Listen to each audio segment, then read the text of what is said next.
right, now let's move on to Spider-Man 3. Get on up. All right. So Spider-Man 3 Rotten Tomatoes critic is 63, fan is 51. IMDb is 6.2 out of 10. The budget was, I believe, the highest, $258 million, and it did $890 million worldwide. Oh, I was wondering what that was. And $336 million domestically. One of the first two things I want to point out that I saw when this thing first popped up was I'm wondering, and I'm not positive, but this came out in 2007. Yes. I was wondering if this was one of the first Marvel movies that had the page flip. Because this has the page flip in the beginning of it. The Marvel, until now, what came out recently that changed that? Guardians and Doctor Strange. Yeah, did they have the 3D kind of now look? I think Doctor Strange and Guardians too. But the old previous page flip, this one had it, and Kevin Feige was a producer on it. Yeah, I did notice that one. Yeah. I was like, wow, okay, here's a start. Yeah, so I think this is one of the first ones that he jumped aboard on, because I know he was on the Hulk. I know he was part of Iron Man, even though those technically weren't under the Disney umbrella at all. And then so he was on this one as well. So one of the first things I did notice. He fucks up right off the beginning. He's like, damn it, can you erase my name off of that? I want to be associated with the rest of these.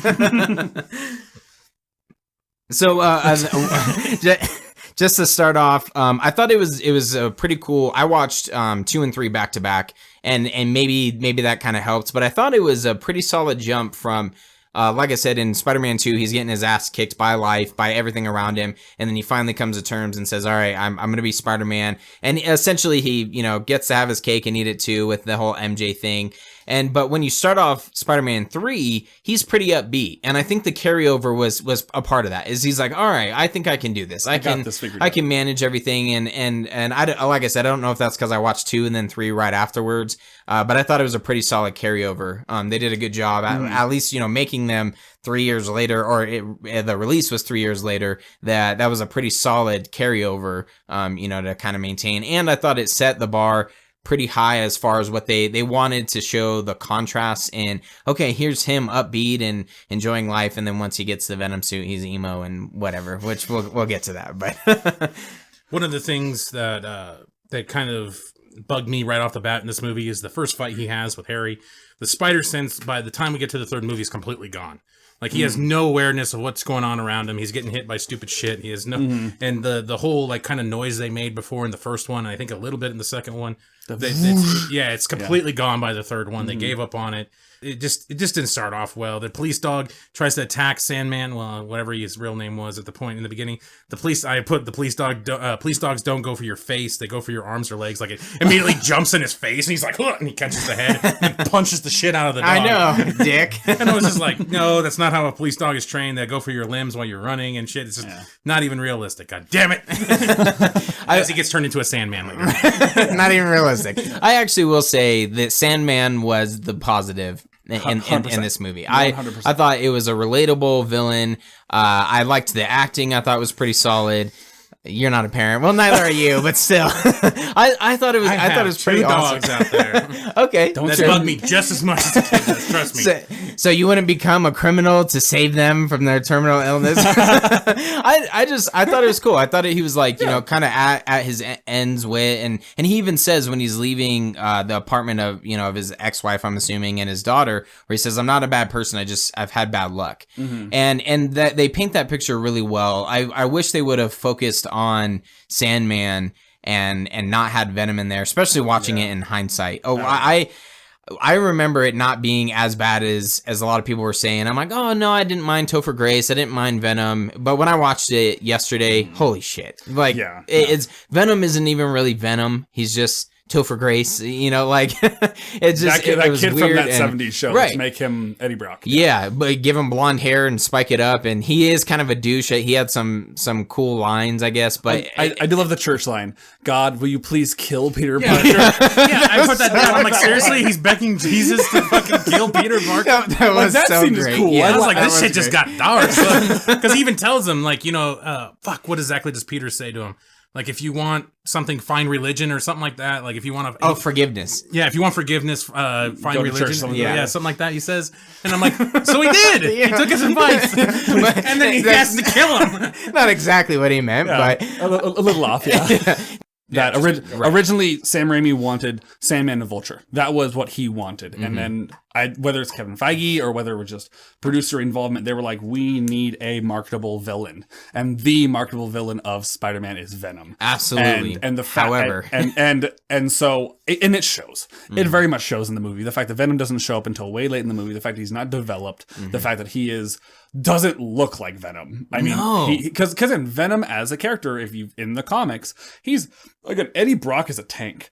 Like, he's supposed to be a bigger, he's overwhelming version of Spider-Man. Yeah, he's the brute force. It's not the same violence. size. Right. Whereas, no, skinny Venom, no, sorry, doesn't work. And again, he seems very shoehorned into the movie. Yes. And I will agree with you, though, but I do think that the Sandman, is the reason that this film works on a certain degree. Because the transformation scene at the very beginning, when he's in the sand machine that turns him into Sandman, and he first forms, and it's that music, and then him slowly getting his footing and finding the locket, that 3 minutes is fantastic. Yeah, that is the best part of that. That's the best part of that film. That scene is fantastic. Yes. The CGI was a lot better at this point too. He's looking, and you see the eyes in the sand. I love the way that they make the Sandman in this movie. When he first fights Peter on the bank truck, the money truck for the bank. Yeah. And you see him Spider-Man punches him and goes through him. Right. And he looks at him like, what? And then you just see his hand go big into the big just a big hand, and then just punches him out of the car. That was great. Yeah, I wanted to see more of that, actually. I felt super let down that that he just kind of fades away, because then they're like, well, this is the Venom part. And even watching it, and I remember him kind of feeling like that back then, in 2007, but it was even worse, where I was like, oh man, I'm enjoying this a lot more. And then at least that part was Sandman. Yeah, the fight scenes. Yeah, and then I was like, well, fuck, that's kind of it. I guess the reason why the Sandman scenes for me, I mean, I get what you're saying, and they do work in some sense, but I think by the third movie, it's getting a tad bit tiring that every villain is somewhat good or has some redeeming qualities of them. All Osborn wanted to do was just get his company going and just do stuff, and he just take wanted care to of get him and his son. Yeah, and Peter. Yeah. And he goes through test trials, and the shit makes him psychotic. And then, of course, Doc Ock, he's trying to build this fusion reactor to produce energy for everybody. He's just a good soul, a scientist. Yeah, yeah, and he's just trying to do the right thing. But then, what happens to him turns him a little psycho. So by this one, it's just okay, we get it. There's got to be just villains eventually in this movie, right? Mm-hmm. In these Spider-Man movies. I was gonna say, is that Spider-Man though? Because Dr. Connors is the same way, where he's just trying to create limbs and take care of himself. Yeah, and people Well, that's the one thing with the Venom one, is that he actually is a villain. Right. There is no redeeming qualities about Eddie Brock. There's no redeeming qualities about the symbiote at all, like that. And I was like, oh, okay, that's it. And they have this nice little story arc that they've been building for 3 movies, with Harry Osborn, and that kind of just gets momentary, that's just interjection, really. Yeah, it's just all right, break up with Peter, because and just because now I got my memory back. Oh, let's give him a fucking concussion. And Jesus Christ, how many times did he bang his head on this movie? Bing bong bong. Seriously. And it was just kind of okay, you built this great arc with Harry, and he's just becoming side action fodder. Yeah.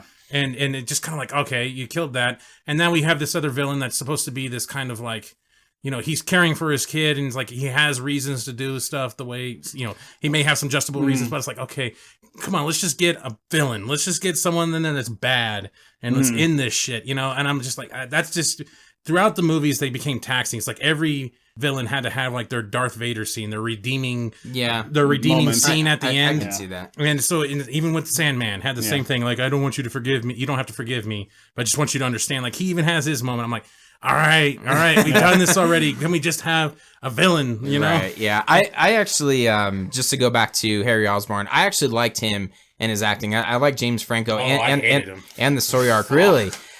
He was a fucking douchebag. By the third one, he wasn't so bad when he was acting all cocky and shit. And he's smiling, and he's got the wink and everything. But the first one, oh fuck, dude. Man, I liked him. I thought he did a good job. I thought the casting was Andrew pretty Garfield solid. Was a good Spider-Man, so that sums that up. I thought the casting was really solid, because you can almost buy William Dafoe and James Franco being father and son. Oh yeah, Willem Dafoe, absolutely. Yeah. Did I say Byron Dafoe? No, you keep saying William, both of you. It's Willem. His name is Willem Dafoe? Dafoe. All right. Not William. News to me. So just say Defoe. Yeah. Monsieur Okay. Defoe. This sounds like a Will I Am type. Right, thing. yeah. Who knows? Wow. But okay. you're right. That's No, good, yeah. Willem Dafoe and James Franco. and James Franco. Yeah, I think that they worked well as kind of father son. Yeah. Yeah, I thought that was cool. I also made a note. I thought it was pretty funny that Harry Osborn grows up to be a stoner, or James Franco. And then, did you notice that Flash is Deathstroke? He's okay. You're talking about the Flash from the actors. Flash Thompson. Yes. Flash Thompson. Is and now I thought I wrote it down, but I can't think of his fucking Joe Manganiello. Yeah, I forgot he was Flash Thompson, and when I saw it, I was like, holy shit, that's hilarious. So I thought that was pretty funny. Going back to Green Goblin in the third movie, I love. I'm assuming you guys have seen how it should have ended for Spider-Man 3. Like, it's hysterical. No, you need to. It was like one of the first ones they did. It's hysterical. Okay. but there's a scene where you see like how shoehorned in the Green Goblin is kind of in the third movie. Mm-hmm. It's just like, I'm coming for you, buddy. Here you go. We're gonna beat them bad guys. Come on, let's go do this. I actually wrote that down. There's actually one part where they're like double teaming the Sandman. He's like, go, buddy. And I'm like, and I just put go, buddy.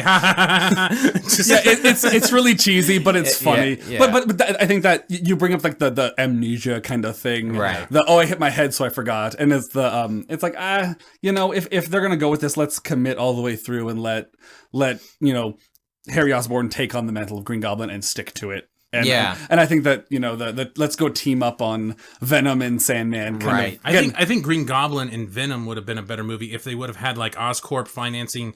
If Venom actually came to Earth like he's supposed to, attached to some astronauts and stuff like that, doesn't even have to be Jameson's kid. Son, yeah, Jameson's kid. I kept wanting to say his J.K. Simmons' kid. That's fine. But because he is the same person. But it doesn't even have to be that. But let's say he's funding something to go there and it comes back and maybe he finds it. And then it somehow gets attached to Spider-Man, but then you can kind of let the movie go. And it becomes like Osborn's creation or something like that. Mm-hmm. And it double teams on Spider-Man.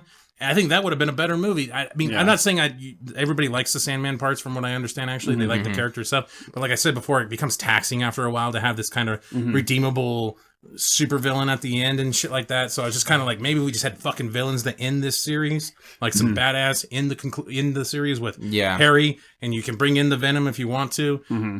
I don't know. I pictured it kind of like that. That would have been better. That makes sense. Well, it definitely, for the first two being very simplistic, this third one just got very convoluted with the Harry Osborn amnesia, MJ and life is kicking her ass in the third one. Oh, she was a cunt in this. Jesus Christ. It's like this whole time, like nothing but, I guess it's from our perspective, but Peter's been shit on through one movie to another movie. The guy has no fucking luck whatsoever. Right. And like he finally gets a little bit of joy, like, people actually appreciate, as Spider-Man, and she's just like, well, staring at the whole time like, he's so much more popular than me. I'm gonna go fuck his friend. And like, oh God, you whore. Jeez. Okay, well, and Spider-Man kissing Gwen Stacy. Yeah, it was PR stunt. Oh, okay. Yeah. But that's how I look at it. And again, that's for example. It's our kiss. Well, you bring in the Okay, Butler. No, you bring in this is too busy. Yes. You have Gwen Stacy and Gwen Stacy's dad. You have Harry Osborn and the butler. Yeah. You have the whole rivalry with the at the Daily Bugle. You have the symbiote. You have Sandman, and you have his kid. And there's so much in here that is it just makes it so dense. Yeah. And just for a 2-hour movie, and 2.5 hours. Yeah, this one I thought they were all 2, but okay, they extended it a little bit. But it makes it so complicated. It is, to the point where it's just like, if they had just kept a streamlined version of this, took out the Gwen Stacy stuff, taken out the Venom stuff, it could have worked. Yeah. And I think that, because again, there's a few things that work really well. The Sandman scenes. The bell tower scene where he's ripping off the symbiote. Yeah, that was cool. I like that scene where it shows him literally fighting with himself. Yeah. Where he's like, I don't want this anymore. I don't want to be this person anymore. And it's like literally him losing to himself and then infecting, Eddie Brock. Yeah, I liked the Gwen Stacy scene where he saves her. Yeah, I thought that was shot really well. Oh yeah, where the building's getting crashed into. Yeah, that's a good and then scene. he's like jumping off and shooting through other things just to try to save her. Yeah, like those are cool. good scenes. Yeah, and then you have it looked familiar, like something from Amazing Spider-Man 2. Spoiler. This one was more successful. Yeah, spoiler doesn't end well. Yeah. But and then you have the big reason that people don't like Spider-Man 3, which is his emo scene. Like that 10-15 minute of him going to the jazz bar and walking down the street. Yeah, and it didn't make any sense. All of a sudden he has a shitty haircut and all the women are looking at him. And the fact that he, like, once he turns bad and then he walks past the mirror, I think it's in the alleyway, and he's like, oh, I'm going to brush the hair over my face just because. Make me some cookies. He's on the phone. He's like, no, I want the one with the nuts. No, not this one. Him being a dick, I thought was kind of funny. Yeah, that's pretty cool. But some of the emo stuff was unnecessary. Yeah. Like, why do you need the jazz hands? I understand why the purpose of why they did it was to show that the symbiote is changing him and making him who he isn't wanting to be. I understand the purpose. It is not executed well. No, because like in the 90s cartoon, the way he does it is he realizes he almost kills somebody. He almost kills Rhino. Yeah, in the cartoon because he's about to smash him with a metal fucking plate. Yeah, he almost kills him. Yeah, and that's when he realizes this thing's ruining his life. He's not fucking doing a Coco Bongo mask version in the jazz. And it just reminded me of that when he's just sliding across. Down, down. That's perfect. The Coco Bongo class. That's what it reminded me of. That's so perfect. That really is. But it's like, I was like, why? Well, I guess that's what they considered because really what it would be is the opposite of what Peter is. And it's going to bring out all the things that are, opposite of what he really is. And I guess that's the opposite of him. It's just fucking jazz hands, black suit, black shirt, emo cut. I don't know. Maybe it was the time. Maybe we just don't remember the time that well. No, I remember the time. It pissed everybody off. Hot Topic. Yeah. No, I'm trying to figure out the time frame. Like, maybe 2007. Acceptable. Yeah. Like maybe Hot Topic was big. I don't know. Maybe it doesn't hold up. No. It doesn't work. What was that kid that was always peeing on shit? The t-shirts. Oh yeah, No Rules or whatever. Well, and then Calvin. Yeah. Maybe you should ruining Calvin because Calvin wouldn't. I love Calvin Hobbes and I hate those stupid things. Take that Toyota. What? All right. Okay, whatever. But the jazz club scene, I understand like the part where he's like arguing with Eddie Brock and they're at the Daily Bugle and he pushes it like he reveals that he's totally just faking the pictures that were already in the papers, and then he pushes them against the wall and like breaks the window and he throws them and he's like fix the wall or something like that, and it's like that scene is cool. Like that shows him like changing and being like aggression. Yeah, it's like this is not who I want to be. Even in the jazz club scene where he pushes over MJ and he's like, you see him just like, this is not who he is. And MJ looks at him like, who are you? Like, this is not who you, like those scenes, those moments work, but mixed in with the like, let's be emo else, and let's do jazz dancing and make me cookies. And that's where it loses me. Yeah. So Did you also notice that this is the start of the barricades and the people cheering? Yes, I did. At the very end. Dude, and then they carry it over. You haven't seen the second one. One of our favorite things from the second one was every fight that happens downtown, somehow there's always barricades. Magically. Oh, yeah. And there's this... Stay back. I'm going to fight this guy. Well, you've seen the Electro scene. Yeah, and the Rhino scene. Yeah, okay. So, and the Rhino scene. So those... So it's like, it made us laugh so hard. It's like barricade companies are making a killing. And like, Sony apparently just thought that was the best part of Spider-Man 3, and they brought it over to the Amazing Spider-Man. Right. But they started it here with the Sandman fight. They have the barricads up, and people are blocked in. When they're in the big tower. Yep. At the very end. And I was just like, oh shit, it started here. Oh fuck, I didn't even know. I will say I did like the like near the end when they're in that tower and there's like the cars in the web and like they're trying to like he's fighting Venom while trying to save Mary Jane while it's falling and stuff. I like that part. Right. I like that part was pretty neat. Him getting blown up by a bomb, Venom dying and like he's dead. Yeah. And then it's no. There's a lot in this movie that doesn't work. But there is but it is not so irredeemable that it is like completely terrible. I think that it gets a lot more crap than I think it deserves. Well, I'm not going to give it a 1. No, it doesn't. I mean, it's not bad. Batman v Superman. So I gave Amazing Spider-Man 1 a 1. Yeah, there you go. It's just boring. That's the big thing I've made Spider-Man. It's just boring. boring. You got to listen to what my rating. Okay, I will. I haven't listened to it yet. But yeah, so I mean, I don't think it's the worst movie. It's bad, but I think it gets a lot of crap that I don't think is necessarily due. But I think because it was following up Spider-Man 2, which was so good. Yeah. I mean, it's similar to like, The Dark Knight Rises to The Dark Knight. Similar to, The Phantom Menace, coming after all the Star Wars movies. I think that its proximity to other things kind of really ruined it. Right. But with that said, I think it's also a bad movie. Yeah. Like, it's not good. The bar was set high and they got nowhere near it. Yeah. And I put again, Sony loves their funeral scenes. How many funeral scenes have been in a Spider-Man movie? Not enough. Wow. I think in every single one of them. Every single one. Black suit, black tie, black fucking umbrella. Dude, every single one. It was just like, I'm like, God damn, dude. They've been in so many cemeteries. Sony must have stock in cemeteries. Yeah, no shit. Like, seriously. Don't forget it. Don't forget to bury your loved ones. Yeah. No one believes in cremation here. Fucking A. God damn. Seriously. It's more economical. Oh, Lordy. Oh, man. So let's give our scores. Okay, so I gave it a 2.3 out of 5. I'm along the same lines as Nick. There were some parts that I could enjoy. It definitely was worse than I remembered. Yeah, it's not a good movie. Which is pretty bad. But I enjoy certain parts of it. But yeah, 2.3 out of 5. I'll give it 2.5. Like, again, a lot of the movie does not work. But again, Sandman, a couple scenes here and there when he's ripping the symbiote off. Some of the action. Like overall, it's not horrible, but it's definitely not good. Right. It's a solid, like, I'm probably not going to watch this that much, but if it's on the background, I'm not going to be too. Yeah. I will laugh at the him walking down the street scenes, right. but overall, it's like it's not the worst movie, but it's definitely not good. So right. Yeah, so 2.5. Once again, I'm going to kind of repeat this a little bit again, but I'm pretty sure I've never seen this movie start to finish until recently because I think I've either I missed parts of it, blocked it out of your mind, or something. Because there's a lot of parts I never remembered, I never noticed. A lot of parts I don't remember her being such a bitch in this one, like before. Mary Jane. Yeah, Mary Jane. So it was just like holy fuck, this thing is bad. This movie was really bad. She's not really a bitch. No, she is holding.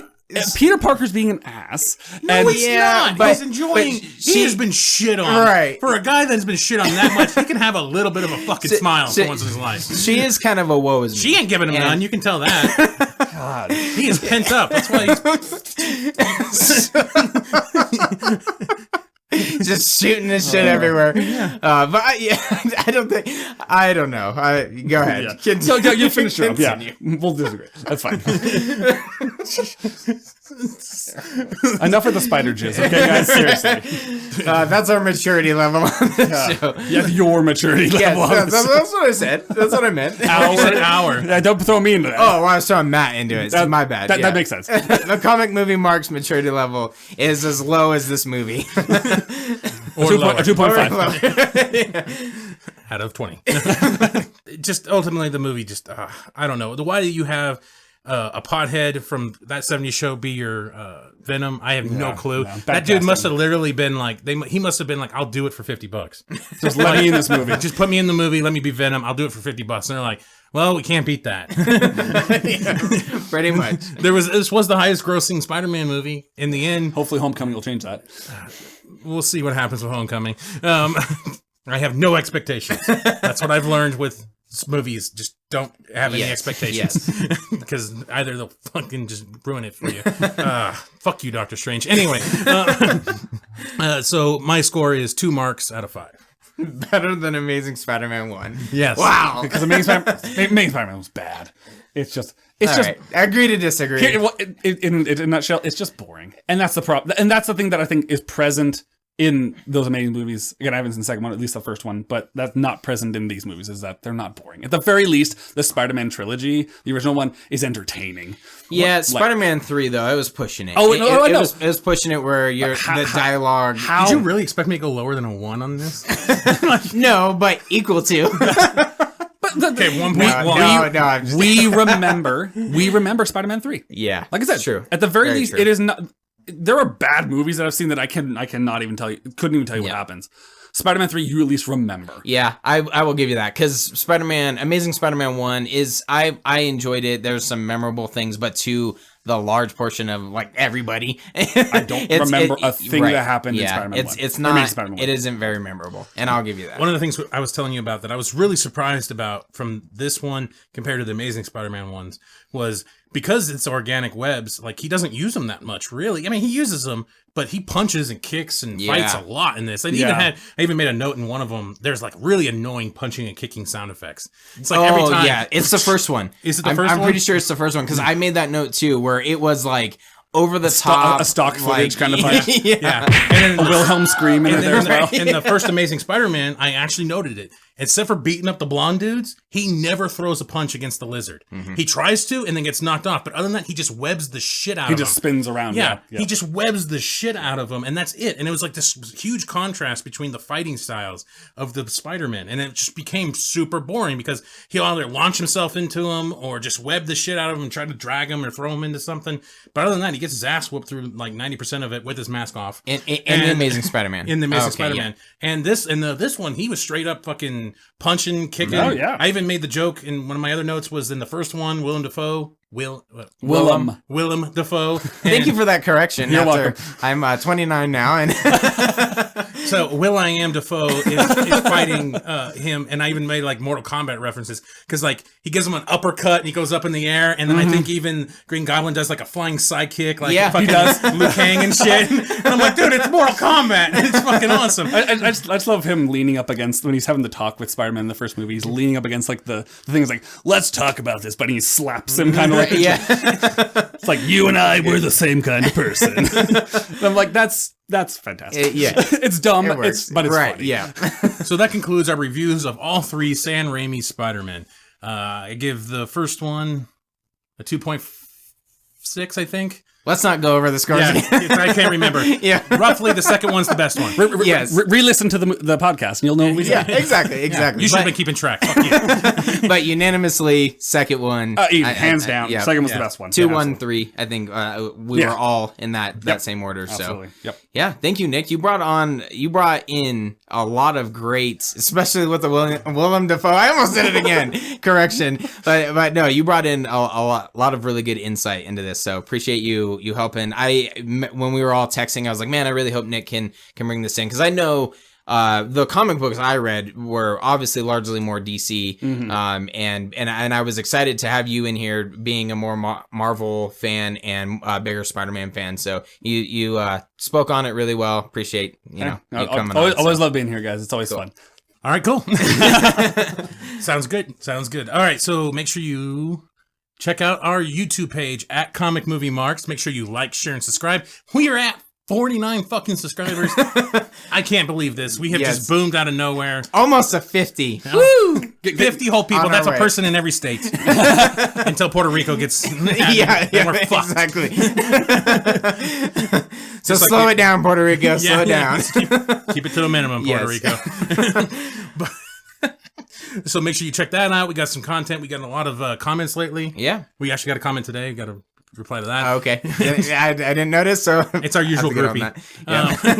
Yeah, appreciate a lot of the interaction on YouTube and some on Instagram as well. We're just surpassed 1,600 Instagram followers, so you can follow us on there as well. Oh, and June was one of our best months for downloads. Actually, I think maybe our best month for downloads. 1,400 downloads for the month of June on our episodes. So thank you to everyone that's been downloading. That's huge for us. Yeah, that's big. That's big, especially when we put out an episode a week. So and one of those was wrestling. So who knows how many people? Yeah, which I think did pretty well when I was looking at it. It wasn't shitty. To talk about Bonesaw. No, that was the Amazing Spider-Man one where I was talking about we were trying to get the Mega Power Handshake. But thank you again to everybody that's been downloading. You know, some people are commenters on YouTube talking shit about Nick, saying that he's Nick picking the shit out of Man of Steel. That guy's annoying. Nick picking. Picking. Oh man. And be sure to check us out on iTunes or in the Google Play Store. And if you review us on iTunes, you can do it as an Android user or obviously as an Apple user. You will be entered into our giveaway, and we are giving away Injustice 2 and $20 gift card to Amazon. So am I able to review that and get that? Sure, the shipping will be a lot cheaper. Nick, here you go. Sweet, that was easy. Everyone is like, fuck. This is bullshit. So make sure you check out our Instagram page, Facebook, and Twitter at Comic Movie Marks. Yes. Again, like he said, we're at 1,600 followers on Instagram. Facebook and Twitter are there. So yes. We have that one guy that messages on there, and the Batman and Bill guy, Mark. The Batman and Bill guy who hates us. Yeah. Man, he hates us. Fuck you guys. All right. In case I don't see you. Good afternoon, good evening, and good night. Listen up, here's the story about a little guy that lives in a blue world. And all day and all night, and everything he sees is just blue. Like him, inside and outside.